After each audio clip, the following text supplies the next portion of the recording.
Welcome to Level Up Tribes.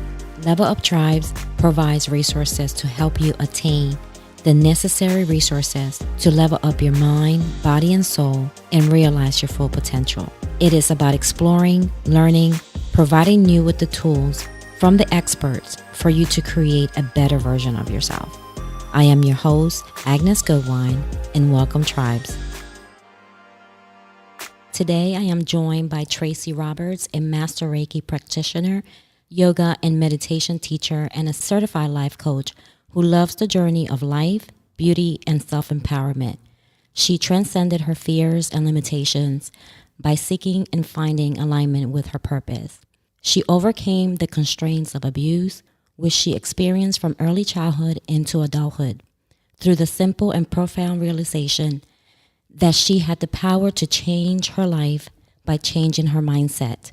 Despite numerous challenges and discouragements, she made a choice to rise above, to not live as a victim, but to create the life she wanted for herself and her family. Tracy learned Reiki at the age of 12 and became a certified life energy coach in 2016. She now has a yoga studio that provides the space to practice energy healing through Reiki, sound, and meditation, yoga, and spiritual mentoring, with the purpose to use her energy to serve others. Through supportive, guided, and independent work, she helps her clients discover their path to align with their goals and purpose in a way that is kind, gentle, open, and loving. Welcome to Level Up Tribes, Tracy. Thank you. That sounded amazing, you were saying. I was like, well, you are amazing. Thanks. That was really That's why I'm here. Thank you. Well, first of all, I want to thank you for allowing me to be in your space. It was beautiful. I did the meditation with you a few minutes ago, and I just feel that I need to do this every day, and thank you for allowing me to do that. Absolutely. It was beautiful. I really think it's something that everybody should experience. Yes. A lot of people, I hear all the time, people are so scared of meditation. I always hear, I can't sit still, so I can't come. And I think you've seen that it's really, even the most unsitting still person can come here and experience something very If healing. I can do it, anybody can do it. It took me a while to settle down, but after a while, it was just a beautiful experience. So glad. Thank Glad you. you experienced that. Okay, so Tracy, tell us about yourself. I am from Arizona. I was born and raised. I left Arizona when I was 16. Actually moved out of the house on my own when I was 16. I went out to Seattle, Washington first, and then I lived in a little town called Aberdeen. That's where Kurt Cobain grew up, believe it or not. Okay. And I moved in and out of Seattle and then over to Portland and then back to Arizona, which is my home. But I needed that time away, I think, to grow into who I am, or, who I already was, actually. I'm from here. I have 3 children. I have a 20-year-old, an 18-year-old, and a 10-year-old. Wow, you look great. Thank you. And that journey has been amazing. They're beautiful children. They really have... I always say I've done my job, and I'm really, really proud of that. If there's anything in this life I'm proud of, it's definitely what I've done with them. So beautiful. You speak openly about how you overcame abuse. Tell us about that experience and what was your moment of self-awareness that you had to make that change. That was a long journey. I was born into abuse. My mother was always in an abusive relationship. She had me at the age of 16. And so, her life traveled down that road. She married into abuse, and my stepfather, my sister's father, would beat her, and I would watch. And then there's a scar here on my face that will never go away. I'm always reminded of, and then across my tongue that I had when I was young. So my grandmother ended up taking me away from my mother very young, and there was a court battle. So much that I could get into, but of course, when you grow up into that energy, it follows you. And so into adulthood, I ended up into a relationship not very different. And I was so ashamed of it that I would hide it. I would lie about the bruises, and, I got into a car accident when my face was shattered, and I ran away. Even my kids had went to their fathers for the summer, and then I just went with him because it was safer. I felt like at the time to stay with him than worry about what he was going to do to me or anyone else around me, because those were the threats. And then I got pregnant with my daughter, and I just remember him saying one day, we thought I was pregnant, and he said, "You're not going to keep her, or you're not keeping it." And I looked in the mirror in the bathroom, and I was like, "I'm not keeping you." Good for you. And so that, I think, started the journey of changing my life, was getting pregnant with her and knowing that my children deserved a better life, and that I just couldn't take it anymore. And it was not easy. And you have a lot of people that tell you how dumb you are for staying, and, you know, they push against you. And then you have this person in your home that you're afraid of. And it took a lot out of me in a very long time. I kept going back, but I always had a plan, and I'd go back, and then I always had a plan. So it took a lot out of me. And then when I finally got out of it, I remember, still to this day, I tell this story like it's so profound, but it just was a day that I was standing in my bedroom looking out the window and thinking, I have to help other people, because if I can get out of this, so can they. And I just started that journey on trying to find so many ways to help someone else get out of it. Yes. Your story touched me. I follow you on social media. And I wasn't in an abusive relationship, but my mother was. My father was very abusive. So I saw her struggles. And in some ways, without me even knowing, it impacted me in my future relationships. And it took a long time to finally say, wait a minute, you know, I'm looking for my father. Well, and I think what's really important, there are a lot of people don't know, it's a very simple statement, is we are not meant to suffer.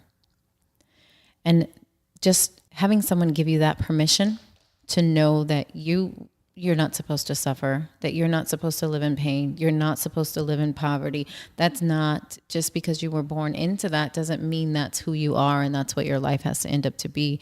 But without getting in too deep, our nervous system is connected to that. Our energy is connected to that. And so we don't know any better.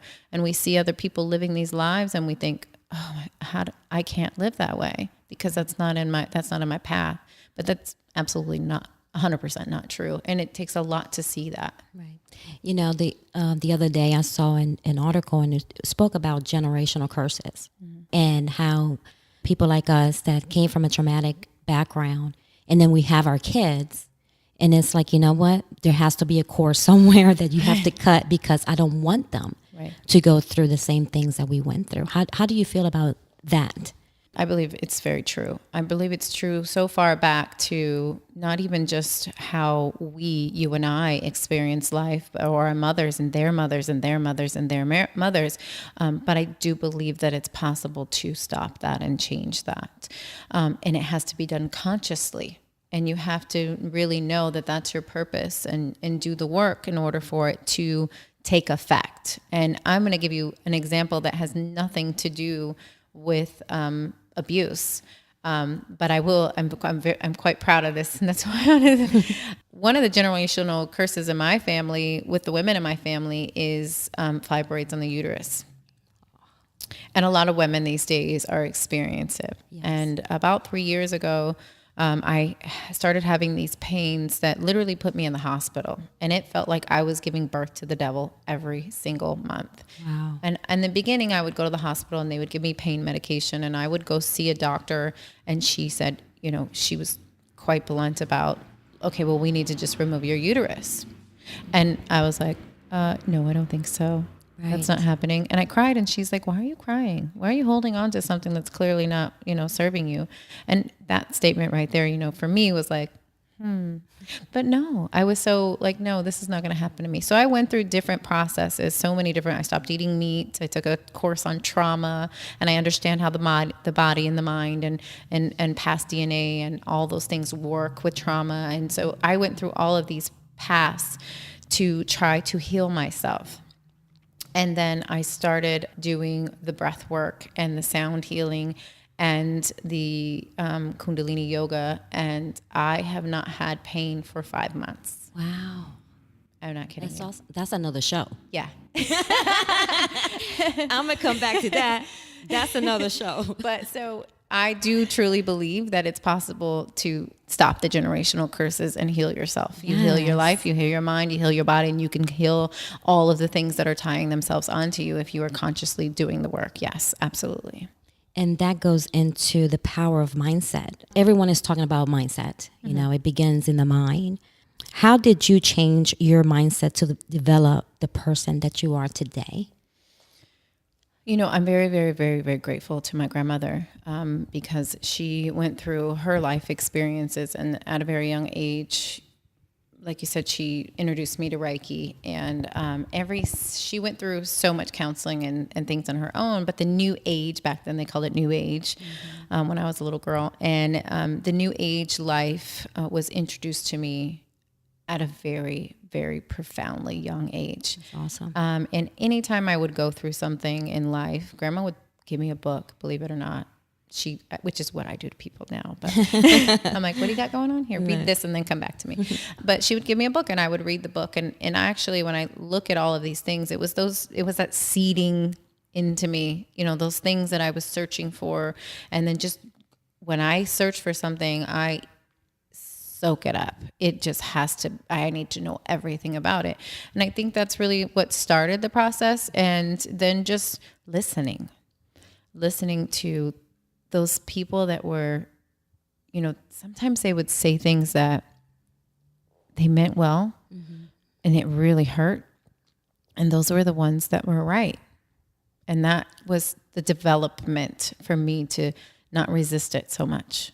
You said that your grandma taught you Reiki at the age of 12.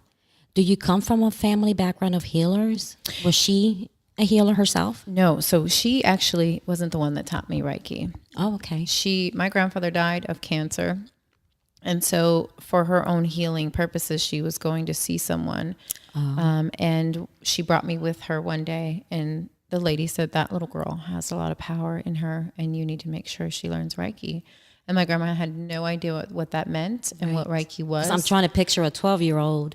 Right. You know what I mean? Like, right. So you must be an old soul. Because right.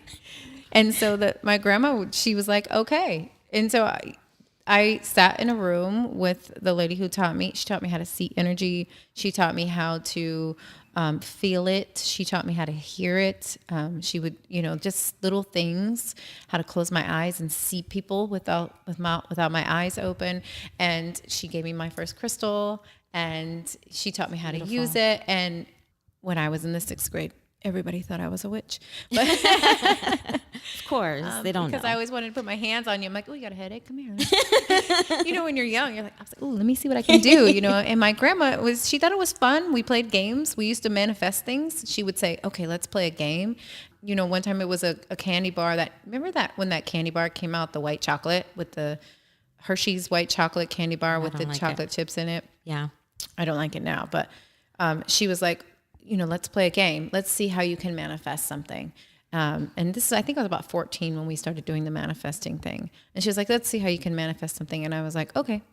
And the commercial for that came on the TV. And I was like, one of those.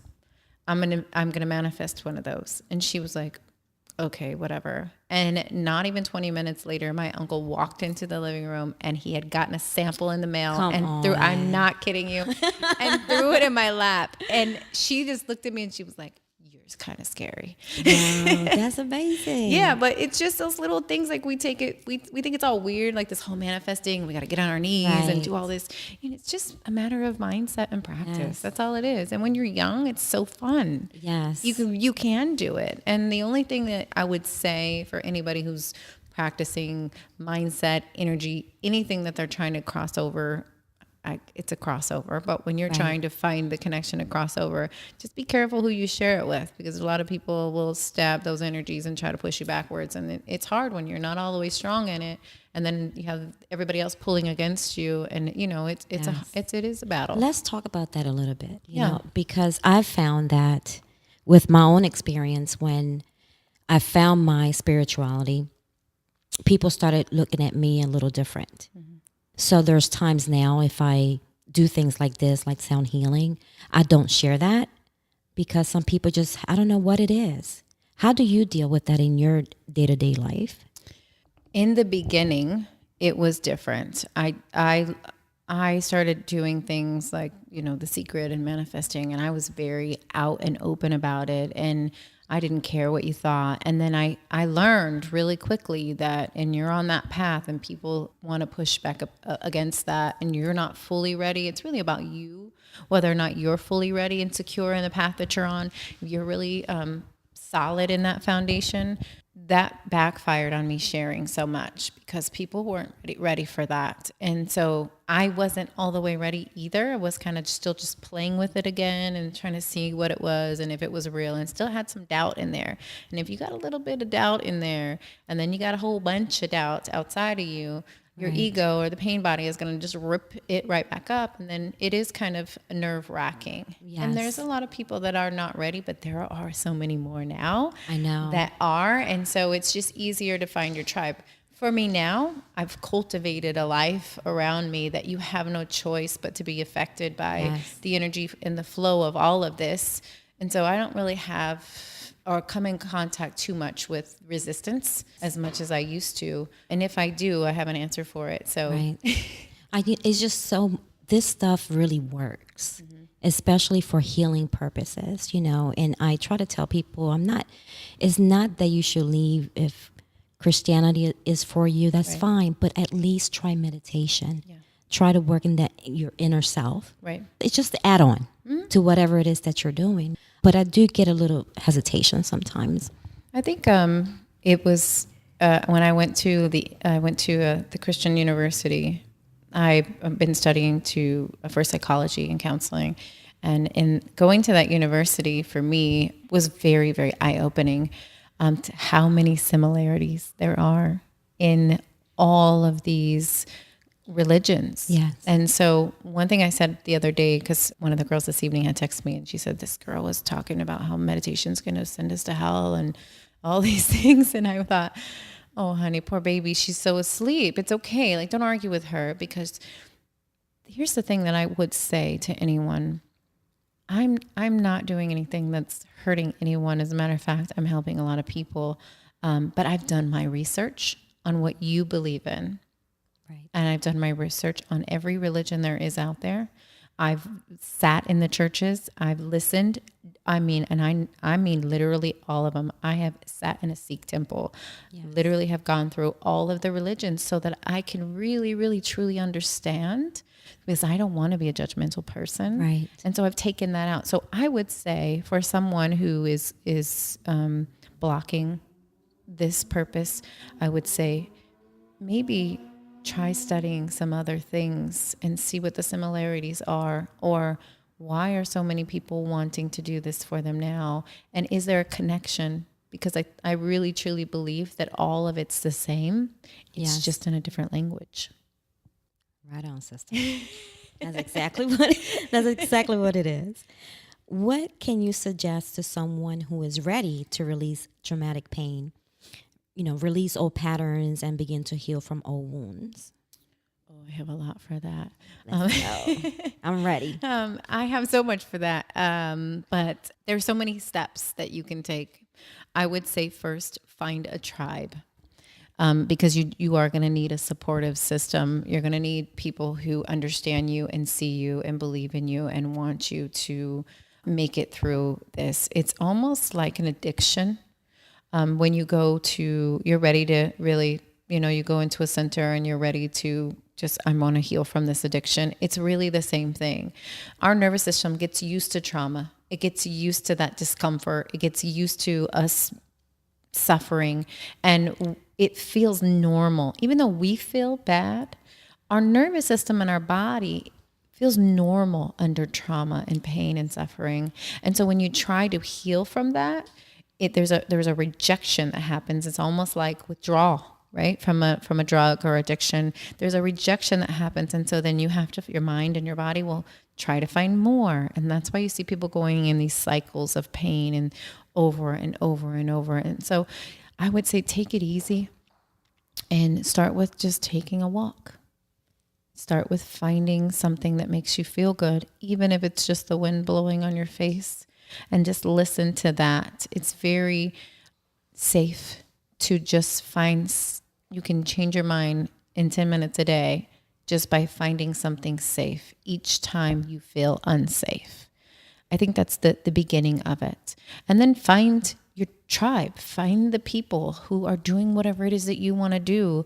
And then, no matter how much it sucks, your body will do all these weird things and your mind will start telling you don't belong and you'll get stomach aches. And, I've done it where I've stood in a room or I've sat outside of a room and been like, I'm not going in. I can't go in. I'm not doing this. And it's not real. Right. Those noises and that pain. And once you get out of it, I always say, once you walk through the fire and know that you won't get burnt, it'll just open up doors for you. Have you ever tried journaling? Yes. You have? Mm-hmm. Is that another tip that someone that is trying to find their healing, something they can do? Absolutely. I would say journaling, setting intentions. One of the most powerful things I think I ever did was I wrote a letter to all the people who I felt like have hurt me, including myself, for allowing the hurt. And then I burned them. And actually, that was quite freeing for me. It really, really was. So, there's little things you can do like that. There's, I used to take baths, showers, and I would put, salt has a lot of healing energies in it. And I would put salt in the bottom of the bath, plug the bath a little bit, and then do a little bit of salt water over the back of my head. And I'll tell you, I can't tell you, I'm not scientifically telling you what all this stuff does, but I will tell you. It worked for you. It worked for me. Little things like that. I used to do it in the living room, salt on the floor in the living room to break up the energies in the house. And I would sage every building I went into, as far as like moving into a home or a business or whatever, all of those little things. The thing about it is anything that you feel, if you can feel it, it's going to work because that's the power of the mind. So that's why different religions have different things and different modalities. All of those things are doing the same thing. If you can feel it inside of you, it's going to help you. So anything, you can literally search something and say, oh, that feels good to me. Right. And that's going to work. That's why I said, even if it's just because I used to do this, every time the wind would blow across my face, I would stop and I would look up. I would stop everything that was happening around me. I still do it sometimes. I'll go, oh, did you feel that? That was an amazing feeling. And that was just a process for me to change my mind. Check yourself, sit up straight, set something on your, how are your energies now? Set something on your watch or your phone to check yourself. Like, how are my energies? Am I showing up for me? I used to do it all the time. I'd sit up like, okay, am I showing up for me? I want to make sure I'm constantly pushing out an energy that I'm showing up for me. How can I show up for me? Even if it's just getting up in the morning a little extra early to get dressed. I was going to ask you, do you have a morning routine or a daily routine, like something that you have to do for yourself? I haven't done it in a little while because we've had so much going on, but I will tell you that my meditation practice early in the morning before the sun comes up, hiking is one of the things that we do and meditating on there. And then I started doing this thing in the beginning when we first moved into our house, which I haven't done in a while. But so I do this dry scrubbing before I get in the shower. And it actually does really energize. Is that painful? It sounds painful. I don't know that it's painful. I don't know that it's painful, but it really does energize the body. Really? It really does. It activates, it does a lot. I do all the way up, and then it activates the energy in the body. So that's very helpful in the morning. One of the meditations that Craig and I do together brings a lot of the breath work and energy, moves that up, and it really does. It's an incredible experience if you can get up. Hiking, I always say is very meditative experience. And that's breath work, believe it or not, because you have no choice but to breathe in order to get through it. So I would say for me, those have been my saving grace is, meditation, hiking, just little nuances. I use rose water in the morning on my face. I love rose water. I do that every morning. I use almond oil to take the makeup off. And then I use rose water and everyone's like, oh my God, your skin. I'm like, rose water. $1.50 Yes. at the Indian Cash and Carry. Don't waste your money on plastic surgery, ladies. I heard that Holly Berry uses almond oil. Yeah. Yeah. Oh, look at So that. something's working. There's something going on there. Yeah. It actually, just little things like that. But I would say whatever makes you feel good is Yeah. going to work for you. Nobody has the right answer. What I do for me and what they, that's one of the things that I don't really get into when it comes to all of this is a collective of this works, because I can do something that doesn't work for you, and that's okay. Right. That's why I say find your tribe, find your thing. And if it feels good, do that. And when it doesn't feel good anymore, do something else. Don't feel obligated to always come to meditation or always go hiking or always do this one thing, because then again, the nervous system gets used to it and then it doesn't have a momentum anymore for you. Right. Good suggestions. So, Tracy, at your studio, you have several classes that range from yoga, meditation, and sound healing. I want to focus more on the sound healing part of your work. It's amazing.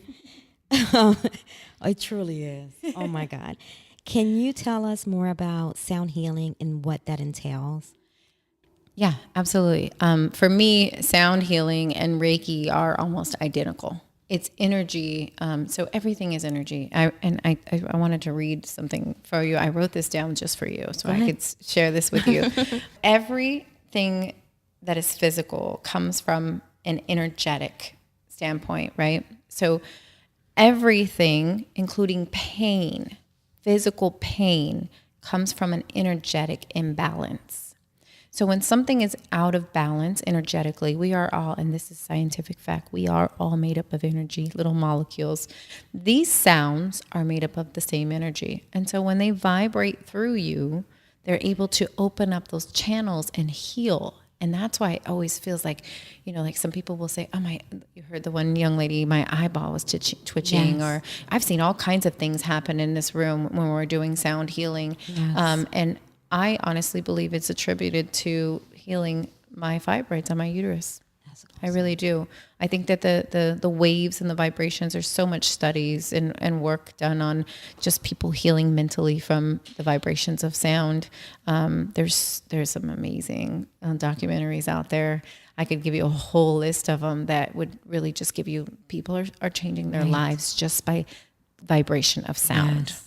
When I'm working with someone and I'm doing like a session and I feel like there's still some imbalances in there, I'll come out here and I'll grab a bowl, depending on which one I'm kind of intuitively guided to, and I'll use that bowl to kind of help just push through, because when you're doing Reiki, you're just a conduit, you're a tool for their own energy. And I feel like the force, you're always going to let anything come in when you're ready for it. And I feel like the force from the sound really, really, really, and these are healing properties. That's all clear quartz crystal, Right. it comes from the earth. And so all of this was put here for us. And that's really, I think when it comes to Reiki and sound, I truly believe they're the same thing. They're the same energy. They're all one love to me. Yes.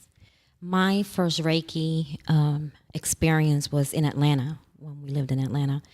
And my husband, he loves stuff like this. And so he was like, I have something, for you. We're just going to drive there. I'm not going to tell you what it is. So it ended up being a Reiki cleansing. And I didn't know what it was. I never heard of it. And literally, the lady is, putting her hands over me. And she told me to close my eyes. But when I opened my eyes, you know how you see a cartoon and you see a big teardrop? Literally, I had a huge teardrop that was coming down from my eye. And she was saying that was healing coming like literally out, and pain. Mm-hmm. And it wasn't like a regular teardrop. It was, I can draw that thing today. It was crazy. So that was my first Reiki experience, and I absolutely loved it. It really is an incredible experience. I always warn people, I get a lot of newbies here to come to me. The universe guides the new ones to me, which I'm I'm very honored and grateful for. But I do get a lot of newbies. So I always give this speech. Hi, my name is Tracy, and we're going to do some energy healing with you. Have you done Reiki before? And as soon as they say no, I go, okay. So a couple of things. how much water have you had to drink today? Because I want to make sure you're hydrated before I rip the energy through your body. Right. But also you're going to cry. Yes. So, and everyone cries. You may not cry the first time. It may take you a couple of days, but you're going to cry. And that is a natural healing for the body to do. I always say, cry. And I always just say, it's okay. Like, it's normal. It's a normal thing for you to experience that. That's how the body, is releasing. And what Reiki does is that when we are born, we are just born these amazing little beings, and we are put together so wholly and just ready to take on the world. And then we are given what I like to call gifts from our parents and the people around us. And it creates fear in us to not do things and to not live a certain way. And then that sends our trajectory into creating whoever it is and whatever path we're going to go on based on those fears, because a lot of people live off of fears. And then what happens is that all of our chakras and all the little nadis in our body, energy nadis in our body, they get cut off here and they get cut off here by these emotions and these fears. Emotions have a lot of energy and a lot of power in them.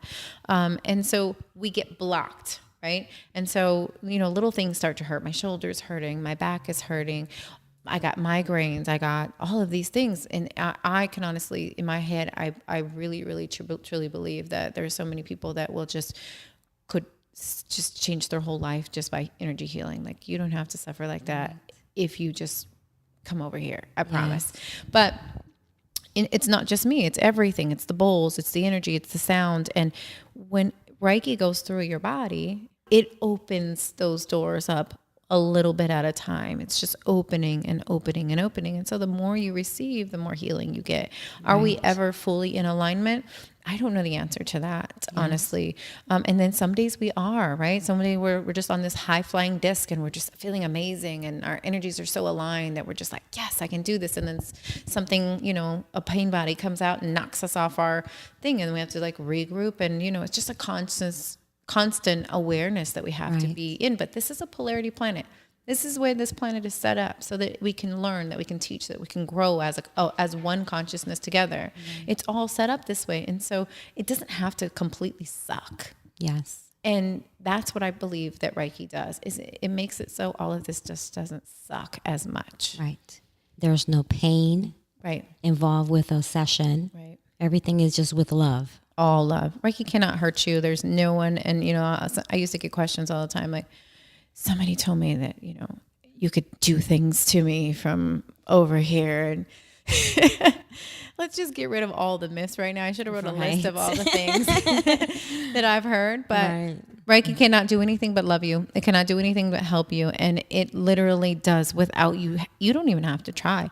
There was a gentleman here today, and he brought his 5-year-old daughter, and she was in here playing her music, and it got really loud. And, he sat there. He didn't budge. And I thought he might have wondered why I didn't budge. And then when we got done, he was like, is it okay that my daughter, and I said, I could do this to you sitting in the park. I could sit across from you having a conversation with you, and this is still going to work. You don't, it doesn't have to have all of the meditative stating that it has, but that helps set the intention. It helps set the release. But I could do this while you're laying in your bed at night and I'm at my house, and I could still send it to you, because energy is everything. And if you're ready to receive it, it will come to you. Yes. So who's recharging the healer? Me on all. It literally is a work. It is a process. It's a work. I hunt and search for things that will help me. My grandmother makes sure that I'm consciously aware of it, and when I'm not consciously aware of it, it backfires. It does. We're human, right? None of us. Right. Doctors are human, people are human, healers are human. And there's no difference between what happens to you having a nervous breakdown and what happens to me having a nervous breakdown, except for the fact that I probably knew it was coming. I felt it or I saw it. So I do have to take a lot of time for me. And that's why I do have some of those, our home is set up. I have everything. I have a whole room that's set up full of plants and yoga mats in our home. And that room is healing for me. And I do take a lot of time for me. It is a command that I have to take time for me. And, you might think, oh, well, she has a little spa day here, or she gets a massage, or she does whatever. But if I don't do these things, it's almost like, where am I going to get the fuel from to do for everyone else. Yes. I won't get them. And so I have to take a lot of time to myself. And sometimes I cut the world off.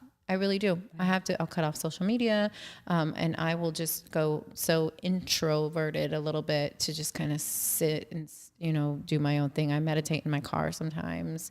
I'll go sit in the backyard and just lay. Just don't meditate while you're driving. Yeah, no. No one ever do that. But no, I do. I have to take a lot of, you do. But I think everybody has to. That's what I feel like. I feel like I purposely do this because I know, but everybody should purposely do this. And if more people did that outside of healers, just humans took care of themselves that way, I mean, think of how nice we'd be to each other. I know. I know I need my self-care time. Yeah. I'm an empath. Yeah. And so all day is just coming at me, And so I have to, when I go home, the first thing I do, I have to take a shower and I have to just kind of like let it rinse out down to the pipes kind of thing. So that's why I ask you, as a healer, you need to recharge. Yeah. I'm definitely an empath too. I think I knew that first before I knew I was a healer. And you do learn, and I'm sure you have at this point in your life, but you do learn kind of how to put that block and energy up towards people, because there were people, as I was learning more of the healing side of it, that literally I was like, oh my gosh, I can't. Emotional vampires. Yeah. And when I learned about that, I was like, oh, duh. No wonder I feel like this. And, you do have to learn how to protect your own energy. They're unconscious and they don't know that they're doing it, half of them. Right. And so, it is very, very important as an empath, as a healer, as a human, to just kind of create that space. And then that's what, again, I'm always going to go back to meditation, because I think that's where meditation falls in line with all of this. Just being human, is it creates a space for us to go from the unreal to the real, so that we can pick and choose which battle we want to be in. True. Okay. So much to talk about. What is your approach when coaching someone to discover their path and align their goals and purpose? Because you're also a life coach. Yeah. So I dig deep first. When I start to coach someone, I make them go through a 6 weeks process of digging and finding out, who am I? What are my needs and wants and desires? What intentions do I want to set in this life? And what's preventing me from doing that? That's really, and then the rest of it is so naturally evolved. It just works on its own. It's a beautiful planet we have here when we are forced to sit down and really see what our beliefs are versus what reality is, and what we're holding on to, and what we can let go of. We're all watching a movie, and the things that you're holding on to from your past are not real until you close your eyes, think of them, feel them, and let your body react to them again. And so it's important to figure out what that is. And so that's really the work, I think, that is always done in the front. And I always say you have to commit to the 6 weeks, and it's going to work, Right. And there's people who haven't stuck to it, but they've come back. Yeah. And when they stick to it, if you stick to it, it works. Yes. So you hold them accountable. Yeah, absolutely. They have to be ready. You can't help someone that's not ready. You can't, True. Anyone who wants to serve a different purpose in their life, if they're not ready to really commit to it, there's no point in it. And so I'm very upfront about that. And I also, I think I'm very blunt about it. I'm not going to babysit you. I'm not going to tell you to show up for our meetings. If you miss them, you miss them. But to me, that means you don't want this. What new things have you tried recently to help you and those you coach? I wouldn't say that it's necessarily new, but Kundalini yoga has just really latched onto me, and not necessarily the Kundalini yoga part. And I think I had a conversation again with one of my mentors the other day, and I said, there's something out here that is just really calling me, and I'm really, really, really connected to it, but I don't like the way it's not calling to me the way it's being presented. Okay. And so I'm doing this investigative kind of, I guess you would say, like a science project where I'm taking, little things here and little things here, and I'm putting together, and then I put them on myself. I'm doing them to myself, and then I'm just feeling it out and seeing how it works. And then when I teach it, and the impact is yes. For those that doesn't know what Kundalini means, can you explain a little bit what that means? Yeah, absolutely. Kundalini is the Shakti energy that is sitting in the base of the spine. So we have energy coming all through, nodules of our body. And that energy is said to be asleep. It is the highest form of energy for our connection through the source, through life and expansion. And so that's what Kundalini energy is. And we all have a little energy that moves through us. And there's a lot of things that say, when you wake up the Kundalini, that your life has changed profoundly, and then it can be pretty scary, and, all of these things that happen in your life. And I like to, when I give these explanations, I don't like to give you the book version, because, right. Because I can give you a book version if you want, but I like to just say that what happened for me when I experienced the energy of Kundalini was so profound that I honestly have watched it change the trajectory of my life. And through mantra and meditation and breath work, adding the sound healing, adding some of this yoga stuff in it, and, it's all yoga, right. Adding all of these things into it, in with all the stuff that I've been doing as a coach and the healing modalities as far as counseling that I've learned. I've just been putting a combination of things together, and it's working. So everybody, like I said, that comes around, they stay. Yes. Because there's something here, and this is not from me, and it's not about me. Did you experience your Kundalini experience just yourself, or did you have like a teacher or a mentor guide you through that process? No, I was definitely by myself, really going through it. And I'm very grateful that I know, or, have been experiencing Reiki and energy and all of those things for a very long time before it actually came to pass, because I think I would have lost my mind. It really was. And I do get it when, people say, be careful. I do get it, because it is bringing the unreal to the real very quickly.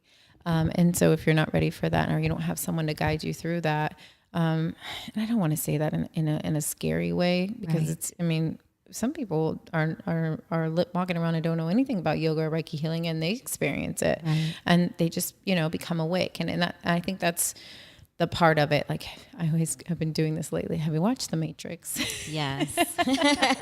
Did you take the pill? I forgot which one. The red pill. Okay. Yeah. It's like taking the red pill, right? You take that pill and you're like, what the hell is this? Right. And it's an awesome journey. Don't you find like it just gives you this inner peace? Yeah.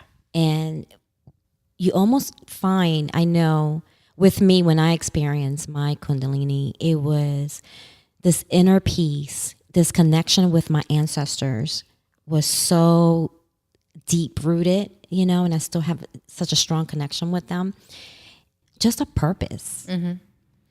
I think that when I experienced it, it was so profoundly healing that it was, I think it was about the 5th or 6th day, because it lasted about, I think it was like a week and a half of just, whoa. And I think it was like the 5th or 6th day, I couldn't sleep. I was searching, and I was seeing, and I was so excited, because, the first couple of days were not that fun. And then it was like, oh my gosh, yes. It was literally like, yes, and then it was like, yes. Yeah. And I remember, Yes, yeah, it was. The answer was, yeah, this is a real thing. And it's almost like, have you ever known something your whole life you didn't know you knew? That's the piece I think it is. Is I knew that this was, that you didn't have to suffer, that you didn't have to live so lost, and then it found me. And this is the reason why I love this type of work, because you get to know yourself so much, and the journey becomes so beautiful, and you get to, I've just met you, it's just like the universe just brings the right people to your circle, Here you go. Yeah. It's like the map is set up, right? Yes. And you know what? I read something today. I loved it. He said, in the book, the Meditation Intentions book I was telling you about, he said in the book, he started saying this prayer, and it was, thank you for bringing me here. And so every time something happens, you're like, thank you for bringing me here. Yes. Because even if it feels good or not, you know that it's good. Right. I think that's the most awesome part of it, is even when it doesn't feel good, you know that something good is coming out of it. It's always a good thing. Yeah. Nothing's ever a bad thing. That's true. It's all good. I love it. I love it. Okay, so Tracy, is there anything else you would like to share or add that we haven't touched on today? I'm sure that we could sit here for... We can. I'm sure we could sit here forever. The only thing I think that I would say people should know is that there's no magic craft to living a beautiful life. There's no one way or spice or menu or recipe. That whatever you want to have in this life, you absolutely can have. And I know that sounds very simple, but if you do the work in the most simplest ways, one day at a time, and have some patience for what's already yours, it will show up for you. Thank you for that. And on that note, that is the end of the show. I love it. I love it. Thank you. Thank you. Thank you for listening. Please visit the website at www.leveluptribes.com. And please subscribe to the podcast and share with your family and friends. Be sure to tune in to our next episode. Catch you all next time, my beloved tribes.